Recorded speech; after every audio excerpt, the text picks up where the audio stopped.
참 많은 사람들이 저와 저희 가정을 보면서 그런 말을 많이 합니다. 정말 어렵게 산다고요. 세상적인 방법으로 해결하면 쉬울 것을 참 어려운 길로 돌아간다고 그렇게 얘기합니다. 근데 여러분, 우리 교회 이름이 뭐예요? 더 바른 교회잖아요. 마치 돌아가는 것처럼 보여도요, 저는 이게 바른 길임을 믿습니다. 이 어려운 것처럼 보여도요, 이렇게 하는 것이 바른 것인 줄로 믿습니다. 그렇게 하나님의 바름을 향해서 더뎌도 한 걸음 한 걸음 걸어갈 때 하나님께서 놀라운 은혜를 우리에게 넘치도록 부어주실 줄로 믿습니다. 사랑하는 여러분, 하나님의 은혜는요, 언제나 내 생각과 내 경험을 뛰어넘는 것으로 부어주시더라고요. 내가 할 수 있는 것, 세상에서도 얻을 수 있는 것이라면 그것을 은혜라고 말할 필요가 없어요. 왜냐하면 만일 그런 것이 은혜라고 말한다면 정말 여기저기에서 얻을 수 있고, 예컨대 돈을 주고 살 수도 있고, 책 속에서도 얻을 수 있고, 세월이 가면 어느샌가 내게 하나 둘씩 쌓아져 가는 것이 은혜라고 한다면 그만큼 은혜는 가치가 없는 거죠. 내가 아무것 하지 않아도 혹은 가지고 있는 것으로 바꿔서 얻을 수 있는 것이라면, 그것이 은혜라면 굳이 교회가 아니더라도, 굳이 하나님이 아니더라도 우리는 그 은혜를 얻을 수 있는 거예요. 내가 가질 수 없는 것을 가질 수 있기 때문에, 내가 할 수 없는 일을 할 수 있게 되었기 때문에 그것이 은혜인 줄로 믿으시길 바랍니다. 그런데 여러분, 하나님께서 주시는 은혜는요, 내가 아무것도 하지 않아도 하나님께서 우리에게 우리가 값을 치르지 않아도 하나님께서 우리에게 주시는 선물과도 같은 것은 분명합니다. 그렇다고 해서 쉽게 받을 수 있는 건 아니에요. 하나님의 은혜는요, 반드시 받을 만한 자격이 있어야 됩니다. 그 자격이 뭐냐면 물질로, 환경으로 또는 인간적인 성품이나 지식으로 채워지는 게 아니라 오직 우리의 삶을 하나님께 온전히 맡겨놓음으로써 주어지는 것임을 믿으시길 바랍니다. 내가 내 삶을 하나님께 맡겨놔야 하나님께서 우리에게 은혜를 주시는 거예요. 내가 하나님께 내 삶의 전부를 의지하고 채우시는 은혜를 구할 때 인간이 할 수 있는 영역을 넘어선 정말 놀라운 것들로 풍성하게 채우시는 하나님, 저와 여러분 가운데 함께 하시는 하나님을 경험할 수 있을 줄로 믿습니다. 물론 지금의 내 문제를 해결하기 위해서는 세상의 방법을 사용하는 것이 더 빠를 수 있어요. 그것도 가능할 수도 있습니다.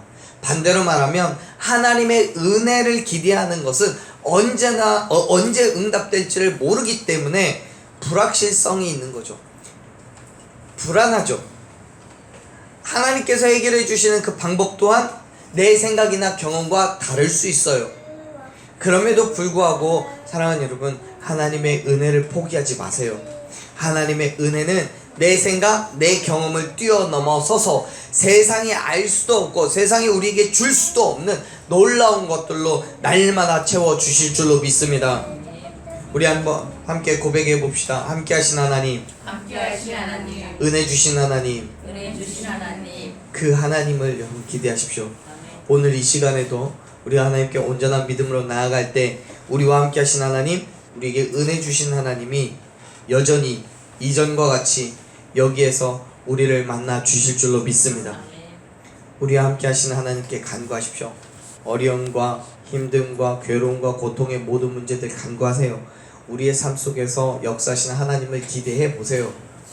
반드시 하나님께서는 저와 여러분에게 놀랍고 크고도 놀라운 은혜를 주실 줄로 믿습니다. 우리가 견디기 힘든 문제가 있음을 이야기할 때면 어김없이 언급한 사람이 바로 욥이라는 사람이에요. 이 사람이 겪은 고난을 생각하면 그렇게 위로가 되는 거죠. 그런데요, 그 위로라는 게, 우리가 받는 위로라는 게 조금 이상해요. 왜 그러냐면 고난 가운데 계시는 분에게 욥의 경우를 이야기하면서 위로를 하려고 하면 위로를 하고자 하는 사람은 그런 의도를 가지고 있는 거죠. 이 고난을 겪고 있는 이 욥도 하나님께 대한 믿음을 놓치지 않고 끝까지 견디고 버텼어 라고 이야기하고 싶은 건데, 위로를 받는 분은 전혀 다른 곳에서 위로를 얻어요. 욥을 이야기하면 이상 보죠. 저 사람은 나보다 더 큰 위험을 겪고 있구나. 이 사람이 나보다 훨씬 더 힘들구나. 거기에 위로를 받아요. 이 사람에 비하면 나는 좀 상황이 낫다는 거죠. 근데 욥이 그의 믿음을 지켰다는 그 사실은 어디론가 가버리고 욥과 내가 받고 있는 고난의 무게를 저울로 달아보면서 욥보다 작은 고난의 위로를 받습니다. 그런데요 여러분, 성경 66권에서 욥기가 있는 이유는 저와 여러분에게 욥과 고난의 무게를 비교하라는 게 아니에요. 그것으로 위로를 얻으라고 그런 게 아니에요. 무엇 때문에 그러냐면 욥이 가지고 있는 믿음의 행함 때문임을 여러분 믿으시길 바랍니다. 여러분 보세요. 같이 말씀 읽죠. 1장 22절 말씀 같이 읽습니다. 이 모든 일에 욥이 범죄하지 아니하고 하나님을 향하여 원망하지 아니하니라. 아멘. 욥의 상황을 먼저 살펴보면 이래요. 1장 1절을 보면 욥은 우스라는 곳에 살던 지역 최고의 유지였습니다. 그리고 하나님께 대한 믿음이 엄청난 사람이었어요. 1절에서 특별하게 이 욥에 대해서 뭐라고 표현을 하고 있냐면 이 사람은 온전하고 정직해서 하나님을 경외하고 악에서 떠난 사람이었다라고 그렇게 표현합니다. 그런데요 이 욥의 믿음에 대해서 1장 1절에 특별하게 언급을 하고 있는 이유가 나중에 욥이 받을 고난 때문이라고 생각하면 그거는 50%만 맞춘 거예요. 왜냐하면 이 욥이 살던 땅이 우스라는 곳이기 때문에 그래요. 여러분 이 땅이 우스인데 우스가 어느 곳에 있었던 땅인지는 정확하게 모르겠지만 한 가지 분명하게 말씀드릴 수 있는 것은 그 땅이 이방민족의 땅이라는 거예요. 이방민족의 땅이에요. 예레미야 25장에서 등장하는 이 땅은요 바벨론을 비롯한 이방민족들을 말할 때 언급하고 있어요. 25장에 뭐라고 되어 있냐면 모든 잡족과 우스 땅, 모든 왕과 블레셋 사람의 땅, 즉 여기는 이방민족의 땅이라고 규정하고 있는 거예요. 예레미야 25장에 보면요. 또 예레미야의 애가 4장 21절에서 보면요 처녀 에돔이 사는 곳을 우스 땅이라고 얘기해요. 에돔은 이방민족이에요. 여러분 이렇게 볼 때 욥이 살던 땅 우스에 대한 분명한 사실은 이방 민족의 땅이라는 거예요. 그런데 1절에서 그 이방 땅에서 살아가고 있는 욥에 대해서 뭐라고 소개한다고요? 하나님을 경외하고 악에서 떠난 사람이었다고요. 여러분 이게 쉬운 일인가요? 이방의 땅에서 하나님을 경외하며 악에서 떠난 삶이 쉽냐는 거예요. 어려워요. 매우 어려워요. 많은 사람들이 우상을 섬기면서 살아가는 그 땅에서 홀로 하나님께 대한 믿음을 지킨다는 게 불가능에 가까워요. 지금도 여전히, 아니요 어쩌면 예전보다 지금이 더 힘들 거예요. 이 땅은 하나님이 없어도 잘 살아가고 있어요. 오히려 믿음을 지키려고 할 때마다 우리가 많은 것들을 포기해야 돼요. 세상은 하나님을 믿으며 하나님의 말씀대로 따라 살아가는 사람들을 조롱하기까지도 해요. 교회 안 다녀야, 말씀대로 살지 않아야 우리는 이 땅에서 성공할 수 있다고 말해요. 그런데요 그러한 일, 하나님을 경외하며 하나님을 따라 살아가는 삶을 욥이 살아가고 있다는 거예요. 많은 사람들이 욥을 향해서 자신들이 믿는 우상이 아니라 하나님을 믿는다고 손가락질하고요 삶의 유익을 빼앗아가요. 그럼에도 불구하고 욥은 하나님을 향한 믿음을 지키는 거예요. 그렇기 때문에 하나님께서 사탄에게 욥을 자랑하는 거죠. 자랑할 만해요. 하나님의 백성들 중에 그렇게 믿음을 지켜가고 있는 것도 아니고요 우상을 섬기는 수많은 사람들 중에 믿음을 지키고 있는 거예요. 욥의 믿음을 대단하게 평가하시는 거죠.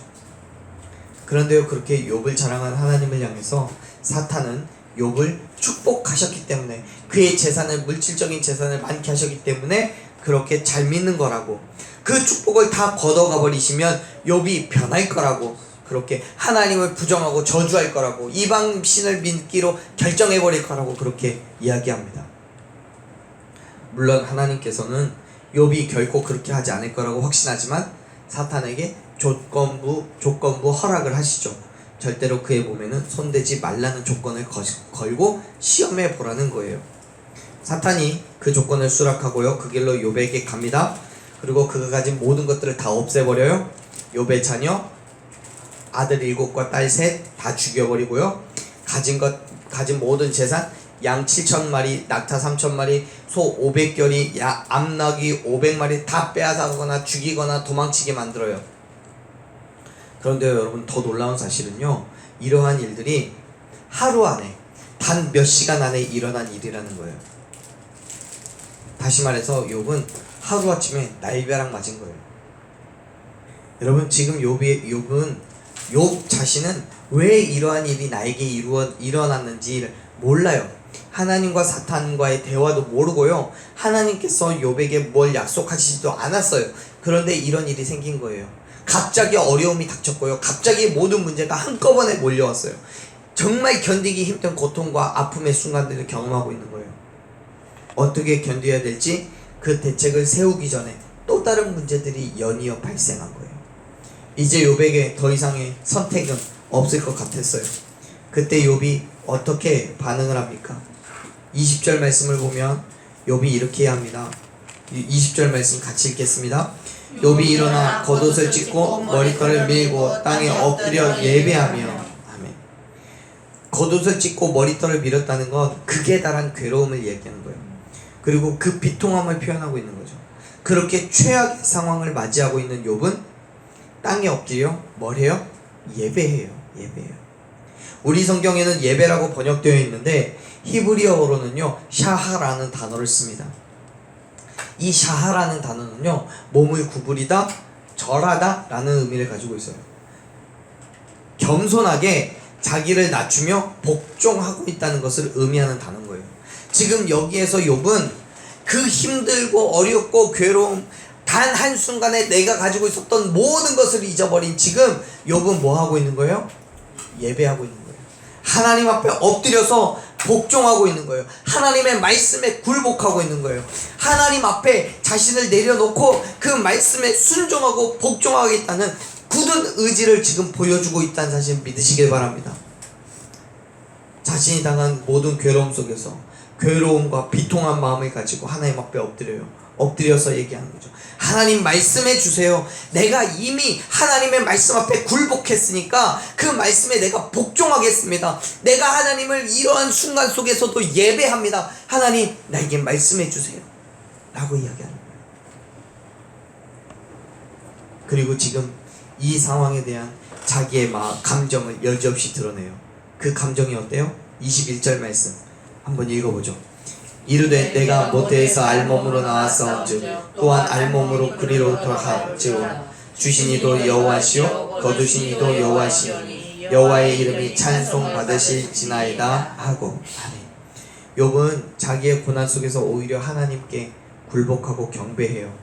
주시니도 하나님이시고 걷어가니시도 하나님이시라는 고백을 해요. 사랑하는 여러분, 지난날 어둠 속에 속한 이 땅에서 우리의 믿음을 지키기 위해 얼마나 많은 것들을 포기했고 또 얼마나 많은 힘듦이 있었습니까? 여전히 많은 어려움과 고난의 상황들이 있음에도 불구하고요, 오늘 저와 여러분은 오늘 또 하나님을 예배하기 위해서 모였습니다. 지금 내게 주는 이 힘듦과 어려움들, 이 시험과 괴로움과 고통들이 하나님께서 나를 무너뜨리기 위하여 주시는 것이 아니라 오히려 이 이후에 더 큰 것들로 축복하여 주시기 위하여 주신다라는 그 믿음을 가지고 고난 가운데서도 힘듦 가운데서도 이해하지 못하는 아픔 속에서도 주님께 나온 줄로 믿습니다. 이 예배 가운데 우리가 고백하고 있는 게 뭡니까? 불평을 쏟아놓고 하나님께서 우리에게 축복을 부어달라고 강요하고 있는 건 아니잖아요. 온전히 하나님을 향해 경배와 찬양과 그리고 영광과 감사를 드리는 저와 여러분들에게 간절히 축원합니다. 지금 욥이 그런 거예요. 하나님을 믿는 자녀로서 하나님께서 이루실 것들을 기대하는 마음으로 지금 그에게 하루아침에 모든 것이 사라져버린 지금이지만 그럼에도 불구하고 하나님을 향해서 영광과 찬송을 돌리고 있음을 믿으시길 바랍니다. 그 믿음으로 여전히 존재하는 어려움과 고난의 시간들을 견디는 거예요. 저와 여러분 또한 그 시간들을, 그 힘듦과 어려움의 시간들을 하나님께 영광을 돌리며 하나님을 감사하며 지내는 거예요. 사랑하는 여러분, 여전히 많이 힘드시죠?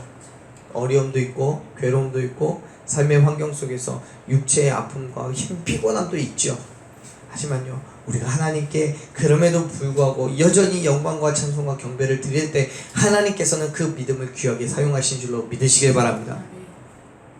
미련해 보이나요? 이렇게 힘든데 다른 방법을 찾아봐야 되는 거 아닌가 혹시 생각되십니까? 아니요. 하나님 앞에 엎드리는 것은 믿음을 가진 그리스도인들이 고난 가운데 할 수 있는 최고의 행함이란 것을 믿으시길 바랍니다. 고난이 있으면, 어려움이 있으면 하나님 앞에 엎드리는 것 이외에는 방법이 없어요.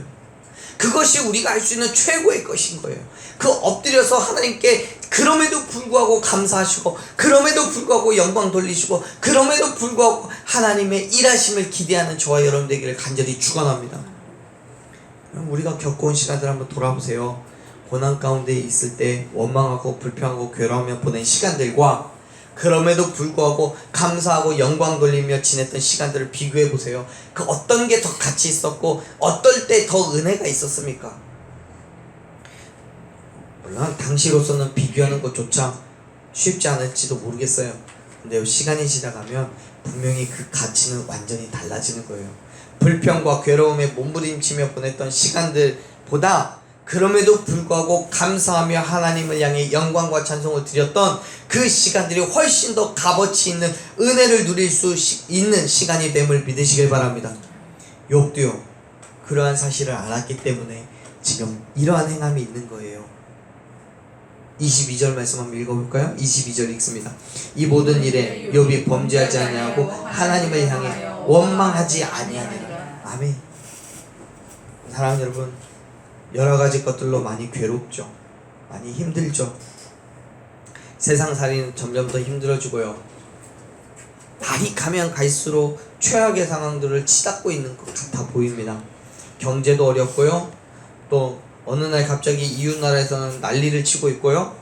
이게 도대체 어떻게 된 일인지 어떻게 해결해야 되는지 모르겠고요. 나라를 다스리는 사람들은 이 이야기 저 이야기 하면서 서로가 싸우고 있고요. 뭐가 옳은 건지도 좀 모르겠습니다.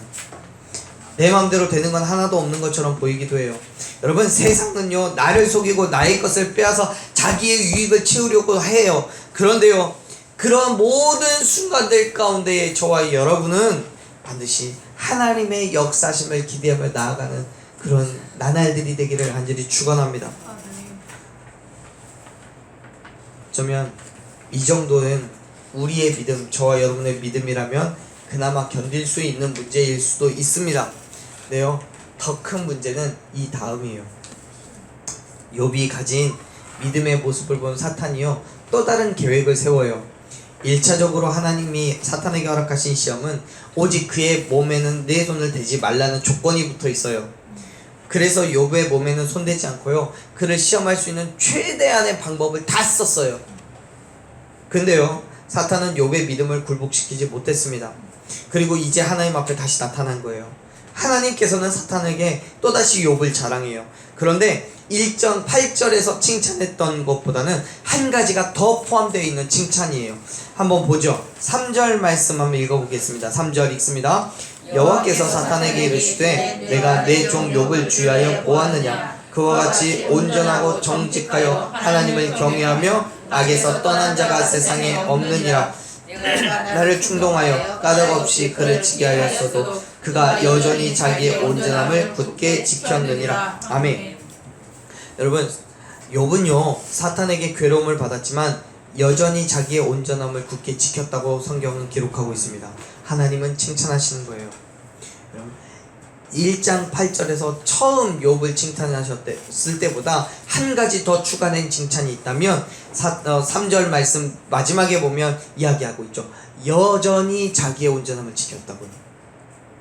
그 힘듦과 어려움과 괴로움의 시간들 다 지나고 났어도 여전히 자기의 자기의 믿음을 지키고 있다고 말씀하고 있는 거예요. 이 여전이라는 단어는요, 연속해서, 여전히, 아직도 이런 의미를 가지고 있는 오드라는 단어를 써요.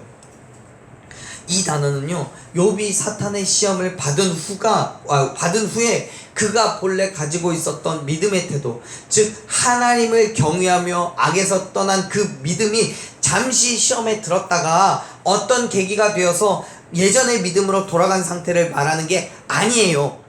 그게 아니라 이전에 많은 재산을 가지고 있고 또 자녀들과 아내와 함께 행복한 가정을 꾸리고 있을 때 가졌던 그 믿음이 사탄의 시험으로 모든 것을 잃어버린 후에도 계속해서 지속적으로 연속적으로 동일한 믿음을 가지고 있다는 것을 의미해요. 여전히 하나님을 향한 믿음을 잃지 않고 있다는 거예요. 사랑하는 여러분, 욥은요 정말 대단한 사람이에요.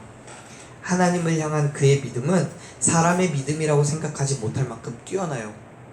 고난이 없을 때는요, 여러분, 고난이 없을 때는 얼마든지 훌륭한 믿음을 가질 수 있어요. 그런데요, 고난이 찾아오면요, 그것도 마음을 추스릴 틈이 없이 그 고난이 몰아친다면요, 더 놀라운 건 그 고난이 해결될 기미가 안 보이면요, 욥에게 닥친 문제들이 기록되어 있는 1장 13절에서부터 한번 봐보세요. 욥에게 고난은 자녀들이 맏아들의 집에 모여서 음식과 포도주를 먹고 마실 때부터 시작이 됐어요. 그 평안함과 그 안식을 누리고 있을 때에는 아마도 그랬을 거예요. 정말 우리 하나님 너무 감사해. 우리에게 이렇게 평안한 시간을 주시고 이렇게 많은 물질을 허락하셔서 우리 먹고 마심이 풍성할 수 있도록 정말 마음의 평안함을 허락해 주셔서 너무 감사해 라고 고백했는데, 잠시 후에 다 몰아쳐서 싹 죽고 싹 도망가고 모든 걸 다 빼앗기고 없어요. 그때 욥은 뭐라고 생각했겠습니까? 소나 나귀만 빼앗아가지, 종들을 죽였어. 아쉽지만 불쌍하지만 어쩔 수 없지 뭐. 하나님이 뭔가 뜻을 가지고 계시겠지. 소나 나귀 빼앗겼어도 나귀 있고, 나귀 빼앗겼어도 양이 있기 때문에 큰 문제는 안 되겠지. 근데 그 말하고 있을 때 또 다른 종이 와서 얘기합니다. 양과 종을 죽였다고요? 그 말하고 있을 때 또 다른 종이 와서 강도들이 낙타를 약탈하고 종을 죽였다고 말합니다. 그 말하고 있을 때 또 다른 종이 옵니다. 욥의 모든 자녀들이 다 죽었다고 이야기해요. 욥의 고난은요 연거푸 계속되고 있는 거예요. 이미 빼앗긴 것, 죽어버린 것, 또 자기의 죽어버린 자녀 해결할 방법이 없어요. 그때 욥은 어떻겠습니까? 여러분이 욥이라면 견디실 수 있겠습니까? 우리의 믿음이라면 어떻겠습니까? 인간의 연약함이란 건요, 아픔과 고통이 있을 때 잠깐이라도 하나님의 마음을 의심하기도 하고요, 믿음의 방황을 겪게 되는 게 보통입니다. 더 심하면 하나님의 존재의 유무까지도 의심하면서 거친 불만을 쏟아 놓아야 인간미가 있는 거예요. 그런데 욥을 보세요. 하나님은 그의 믿음에 대해서 이렇게 말씀하십니다. 여전히 자기의 온전함을 굳게 지켰다고요. 여러분, 우리의 삶에 어떤 어려움이 있습니까? 어떤 문제가 있습니까? 또 무엇으로 갈등하고 고민하고 계십니까? 어떤 육체의 질병, 또 어떤 삶의 괴로움들, 그런 거 가지고 계십니까? 욥의 문제와 비견될 만한 그런 아픔이 있으신가요? 그러한 문제들 속에서 여러분은 하나님을 향한 믿음을 여전히 이전과 같이 동일하게 가지고 계십니까? 사랑하는 여러분, 욥과 같이 여전히 여러분의 온전함을 굳게 지키기를 축원합니다. 어떤 어려움과 아픔이 있어도요, 까닭 없는 시험이 있어도요, 여전히 온전하고 여전히 정직하여서 하나님을 경외하며 악에서 떠난 저와 여러분이 되기를 간절히 축원합니다. 정말요, 우리의 삶이 그런 삶이 되기를 소망합니다. 우리의 삶 가운데서는 때로는 생각하지 않았던 문제들로 인해서 근심과 걱정의 거리가 있겠지만요, 때로는 죽을 만큼 힘듦을 느낄 만한 어려움도 있겠지만요, 그때도 여전히 하나님의 역사심을 기대하면서 부어주실 은혜를 소망하는 저와 여러분 되기를 간절히 소망합니다. 그렇기 때문에 주께서 행하실 일을 기대하면서 견뎌내세요. 한여름에 땡볕도요 시간이 지나가면 사라져요. 얼마 되지 않아서 우리는 춥다고 그럴 거예요. 그렇기 때문에 하나님이 일하시면 모든 것이 해결됨을 믿으시고 그 믿음 안에서 여전히 하나님을 향한 온전한 믿음의 태도를 가지는 저와 여러분들에게 소망합니다. 사랑하는 여러분, 지금의 고난, 고통, 근심과 걱정의 거리들 주님께서 다 해결해 주실 줄로 믿으며 견뎌야 될 만한 믿음, 여전히 이전과 같은 믿음을 가진 저와 여러분들에게 축복합니다. 다시 한번 욥을 칭찬하는 하나님 앞에 사탄이 이렇게 얘기합니다. 4절 말씀 읽어볼게요. 4절 읽습니다. 사탄이 여호와께 대답하여 이르되 가죽으로 가죽을 바꾸오니 사람이 그의 모든 소유물로 자기의 생명을 바꾸올지라. 아멘. 이 말은 뭔 말이냐면 사람이 자기의 생명을 보호하기 위해서는 자기가 가지고 있는 것을 무엇이든지 포기할 수 있다는 거예요. 다시 말해서 사탄 하나님한테 이렇게 말하는 거예요. 하나님, 자기의 목숨을 구하기 위해서라면 무슨 일이든지 하는 게 사람이에요. 조금 더 오래 살기 위해서 가지고 있는 모든 것을 내어놓는 게 사람이에요. 살 수만 있다면 자식까지도 팔아넘기는 게 사람인 거예요. 그래요. 세상 사람들은 흔히 그렇게 말해요. 목숨보다 더 소중한 건 없다고요. 그래서 살기 위해서 밥 먹고요, 살기 위해서 돈 벌고요, 살기 위해서 억척스럽게 일해요. 그런데 정말 중요한 건 우리의 육체의 목숨이 아니라 저와 여러분의 영의 생명이 더 중요함을 믿으시길 바랍니다. 이건요, 사탄이 욥에 대해서 간과하고 있었던 거예요. 욥은 육이 아니라 영의 생명을 더 중요하게 생각하고 있다는 것을 사탄이 몰랐던 거예요. 하나님 앞에 이렇게 얘기합니다. 5절 말씀 읽어볼게요. 5절 읽습니다. 이제 주의 손을 펴서 그의 뼈와 살을 치소서. 그리하시면 틀림없이 주를 향하여 욕하지 아니하겠나이까. 아멘. 사랑하는 여러분, 사탄은요 욥의 상황을 더욱 악화시키면, 그래서 그의 생명까지도 위협을 당하면 하나님을 버릴 거라고 여기는 거예요. 인간의 연약함이 하나님보다 자기의 생명을 선택할 거라고 생각하고 있는 거예요. 그래요. 욥은요 많은 걸 잊어버렸어요. 재산도 가족도 다 잃어버렸어요. 그러나 어느 순간에서도 잊어버리지 않고 꼭 붙잡고 있었던 게 있었습니다. 그게 뭡니까? 바로 하나님께 대한 신뢰와 믿음이에요. 사랑하는 자에게 주시는 하나님의 축복과 은혜가 있음을 믿었습니다. 하나님을 의지하고 믿고 따라가면 지금의 모든 어려움들을 이기고 승리할 수 있다고 확신했습니다. 그렇기 때문에 욥은 그럼에도 불구하고 참아내고 견디며 하나님 앞에 자기의 삶을 내어놓고 있음을 믿으시길 바랍니다. 사랑하는 여러분, 하나님께 대한 신뢰와 믿음이 있는 사람은 아무리 귀한 것을 잃어버릴지라도 하나님께 대한 믿음만큼은 잃어버리지 않는 거예요. 그런 사람은 고통 가운데서도 영원한 것을 붙잡기 위해서 애씁니다. 사방이 다 막혀있어도 하늘이 열려있음을 확신하는 그런 믿음이 저와 여러분에게 있기를 축원합니다. 여러분, 가장 중요한 건 영원한 생명이에요. 그 영원한 생명의 근원은 오직 하나님이신 거고요. 그리고 그 영원한 생명을 얻는 비결은 예수 그리스도의 죽으심과 부활하심을 믿는 겁니다. 그래서 성경은 예수님을 믿는 자마다 영생을 얻게 하려 하심이라고 요한복음 3장에서 눈을 이야기하고 있는 거예요. 예수님을 믿는, 그의 죽으심과 부활하심을 믿고 신뢰하는 저와 여러분의 믿음이 이전보다 더욱더 굳세어지기를 간절히 축원합니다. 육의 생명보다 더 중요하게 여기는 것은 저와 여러분의 영의 생명이기를 소망합니다. 만일 정말로 우리의 믿음이 육의 생명보다 영의 생명을 더 소중하게 여긴다면 이 땅에서 우리가 겪게 되는 모든 아픔과 고통들 혹은 삶의 문제들, 그것들은 더 이상 우리를 괴롭히는 문제가 되질 않아요. 여러분, 하나님께 맡기시길 바랍니다. 그리고 그분이 하실 일을 기대하시기를 바랍니다. 우리가 하지 못하는 것 주님께서 대신하여 주실 줄로 믿으시길 바랍니다. 이 땅에 아무리 힘들고 어려운 일이 있어도요, 그 일을 허락하지 않으시면 우리의 것이 되지 않아요. 생명의 위협이 있어도요, 하나님께서 허락하시지 않으면 결코 우리의 위협이 되지 않아요.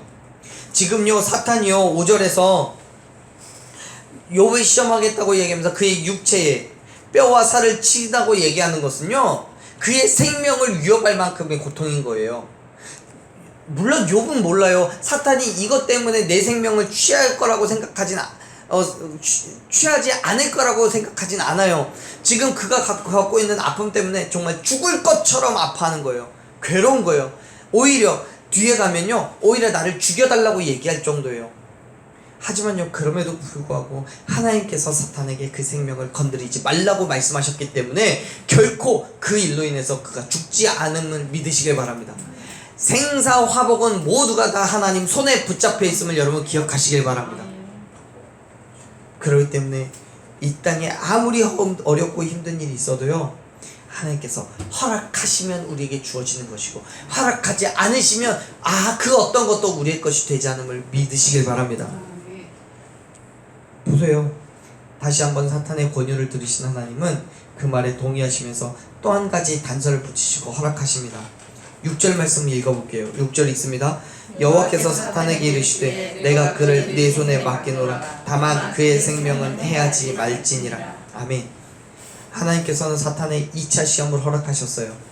처음 사탄의 시험을 허락하셨던 하나님은 그의 육체만은 손대지 말 것을 명령하셨지만 이제 그의 육체도 사탄의 시험에 넘기셨어요.